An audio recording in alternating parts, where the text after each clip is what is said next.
Hello everyone, ಇವತ್ತಿನ ವಿಡಿಯೋದಲ್ಲಿ ನಾನು ಡಿಫ್ರೆಂಟ್ ಟೈಪ್ಸ್ ಆಫ್ ಬೇಬಿ ಕುಚ್ಚು ಹಾಕೋದನ್ನು ತೋರಿಸ್ತಾ ಇದ್ದೀನಿ. 6 ಎಳೆ ದಾರನ ನಾನು ಸೂಜಿ ಐಗೆ ಹಾಕಿ ಇಟ್ಕೊಂಡಿದ್ದೀನಿ.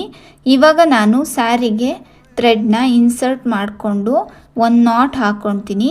ನಾನು ಯಾವ ರೀತಿ ನಾಟ್ ಹಾಕ್ತಾ ಇದ್ದೀನಿ ಅದೇ ರೀತಿ ನಾಟ್ನ ಹಾಕ್ಕೊಳ್ಳಿ.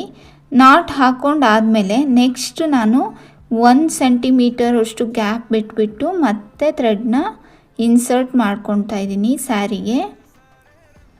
ಸ್ಯಾರಿಗೆ ಇನ್ಸರ್ಟ್ ಮಾಡಿಕೊಂಡು ನಾನು ಒಂದು ನಾಟ್ನ ಹಾಕ್ತೀನಿ. ಬೇಬಿ ಕುಚ್ಚು ಹಾಕೋರಿಗೆ ಈ ಡಿಸೈನ್ ತುಂಬಾ ಈಸಿ ಇದೆ. ಇವಾಗ ನಾನು ಬೀಡ್ಸ್ನ ಇನ್ಸರ್ಟ್ ಮಾಡಬೇಕಲ್ವ, ಅದಕ್ಕೆ ಸ್ವಲ್ಪ ಲಾಸ್ಟಲ್ಲಿ ಗಮ್ನ ಹಾಕ್ಕೊತೀನಿ. ಗಮ್ ಹಾಕ್ಕೊಂಡಾದಮೇಲೆ ನಾನು ಬೀಡ್ಸ್ನ ಇನ್ಸರ್ಟ್ ಮಾಡ್ತೀನಿ.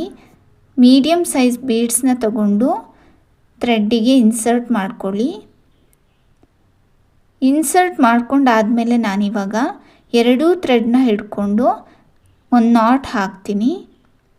ನಾನು ಬೀಡ್ಸ್ನ ಇನ್ಸರ್ಟ್ ಮಾಡಿದೆ ಅಲ್ಲ, ಅಲ್ಲಿಗೆ ಕರೆಕ್ಟಾಗಿ ಕೂರೋ ಥರ ನಾನು ಒಂದು ನಾಟ್ ಹಾಕ್ತೀನಿ. 80 ಎಳೆ ಸಿಲ್ಕ್ ಥ್ರೆಡ್ನ ಸುತ್ತಕೊಂಡು ಐರನ್ ಮಾಡಿ ಇಟ್ಕೊಂಡಿದ್ದೀನಿ ನಾನು. ಇವಾಗ ನಾನು ಯಾವ ರೀತಿ ಇನ್ಸರ್ಟ್ ಮಾಡ್ತಾ ಇದ್ದೀನಿ ಕುಚ್ಚನ್ನ, ಅದೇ ರೀತಿ ನೀವು ಕೂಡ ಇನ್ಸರ್ಟ್ ಮಾಡ್ಕೊಳ್ಳಿ. ಇನ್ಸರ್ಟ್ ಮಾಡ್ಕೊಂಡಾದಮೇಲೆ ನಾನು ಝರಿ ಥ್ರೆಡ್ನ ತಗೊಂಡು 3 to 4 ಟೈಮ್ಸ್ ಸಿಲ್ಕ್ ಥ್ರೆಡ್ಡಿಗೆ ಸುತ್ಕೊಳ್ತೀನಿ. ತುಂಬಾ ಈಸಿ ಇದೆ ಫ್ರೆಂಡ್ಸ್, ಬಿಗಿನರ್ಸ್ ಕೂಡ ಈ ಡಿಸೈನ್ನ ಟ್ರೈ ಮಾಡ್ಬೋದು. ಸುತ್ಕೊಂಡಾದಮೇಲೆ ನಾನು ಝರಿ ಥ್ರೆಡ್ನ ಸಿಲ್ಕ್ ಥ್ರೆಡ್ ಒಳಗೆ ಹಾಕಿಬಿಟ್ಟು ಟ್ರಿಮ್ ಮಾಡ್ಕೊತೀನಿ. ನಿಮಗೆ ಕುಚ್ಚು ಎಷ್ಟುದ್ದ ಬೇಕೋ ಅಷ್ಟುದ್ದಕ್ಕೆ ಟ್ರಿಮ್ ಮಾಡ್ಕೊಳ್ಳಿ. ಈ ವಿಡಿಯೋ ಇಷ್ಟ ಆಗಿದ್ರೆ ಲೈಕ್ ಮಾಡಿ, ಶೇರ್ ಮಾಡಿ, ಕಮೆಂಟ್ ಮಾಡಿ ಆ್ಯಂಡ್ ಸಬ್ಸ್ಕ್ರೈಬ್ ಮಾಡೋದನ್ನು ಮರಿಬೇಡಿ. Thank you for watching.